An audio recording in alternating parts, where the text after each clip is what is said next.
Hello বন্ধুরা, তো আমি আবার একটা নতুন ভিডিও নিয়ে চলে এসেছি আপনাদের সাথে শেয়ার করতে।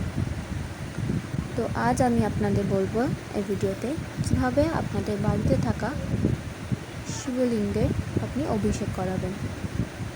তো আমি প্রথমেই শিবলিঙ্গের ওপর একটু ঘি দিয়ে ভালো করে মাখিয়ে নিলাম। ঘি দিয়ে আমি ভালো করে এটাকে মাখিয়ে নিলাম। মাখিয়ে নেওয়ার পর আমি এটাতে যেটা দেবো সেটা হচ্ছে মধু। মধু দিয়েও আমার ভালো করে মাখানো হয়ে গেলে তারপর আমি বাবার অভিষেক করাবো। তো আপনাদের প্রতিদিনের এই শিবলিঙ্গের অভিষেক করানোর সময় আপনি যদি এই ঘি মধুটি ব্যবহার করতে পারেন সেটা কিন্তু খুবই ভালো হয়। তো আমি এখানে এই যে মধু দিয়েও আমি আবার ভালো করে মাখিয়ে নিলাম। এরপর আমি ওই বাবার গলায় যে সাপটা থাকে ওই সাপটিতে ভালো করে মাখিয়ে নেব ঘি মধুটা, আর ওই হাত দিয়েই মাখিয়ে নেব ভালো করে। মাখানোর পর আমি যেটা করব সেটা হচ্ছে বাবাকে প্রথমে আমি দুধ দিয়ে ভালো করে অভিষেক করাবো। তো অবশ্যই আমি এখানে একটা গ্লাসে গরুর দুধ নিয়েছি, অবশ্যই দুধটা কাঁচা দুধ, গরুর দুধ। তো সেটা দিয়ে আমি প্রথমে বাবার মাথায় অভিষেক করে দিলাম, ঢেলে দিলাম। আপনারা কিন্তু ওম নমঃ শিবায়, ওম নমঃ শিবায়, ওম নমঃ শিবায় এটা অবশ্যই বলবেন। তো দুধ দিয়ে এই যে দেখছেন অভিষেক করিয়ে নিচ্ছি। এরপর আপনারা যেটা করবেন, একটু গঙ্গা জল নেবেন, গঙ্গা জল এরপর ওখানে বাবার মাথায় ঢেলে দেবেন। যে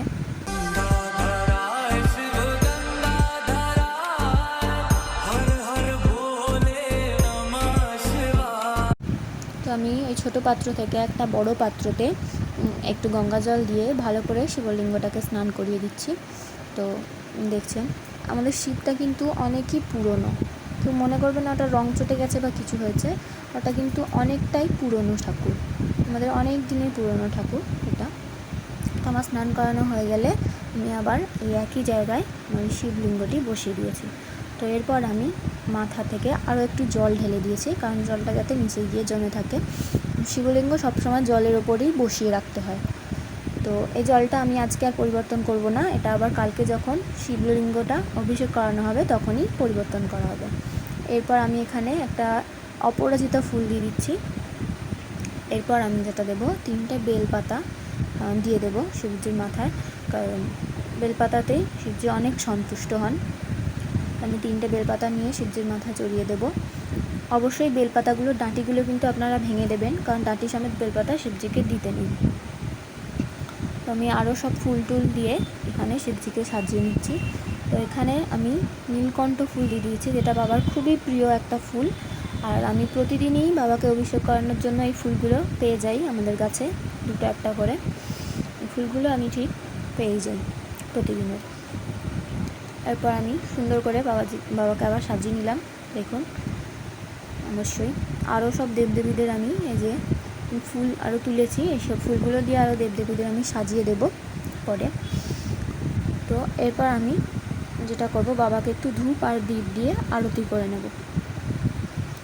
এই যে আমি ধূপ দেখিয়ে নিচ্ছি, এরপর আমি দীপও দেখিয়ে দেব। তো ভিডিওটা আজকের মতো এই পর্যন্তই। আপনারা যদি এরকম আরও ছোট ছোট ভিডিও পেতে চান আমার কাছ থেকে, তো অবশ্যই আমার চ্যানেলটি সাবস্ক্রাইব করে রাখুন, আর কমেন্টে জানান ভিডিওটা কেমন হয়েছে। অবশ্যই লাইক করে দিন, ভিডিওটা যদি পছন্দ হয় অন্যজনকে শেয়ার করুন।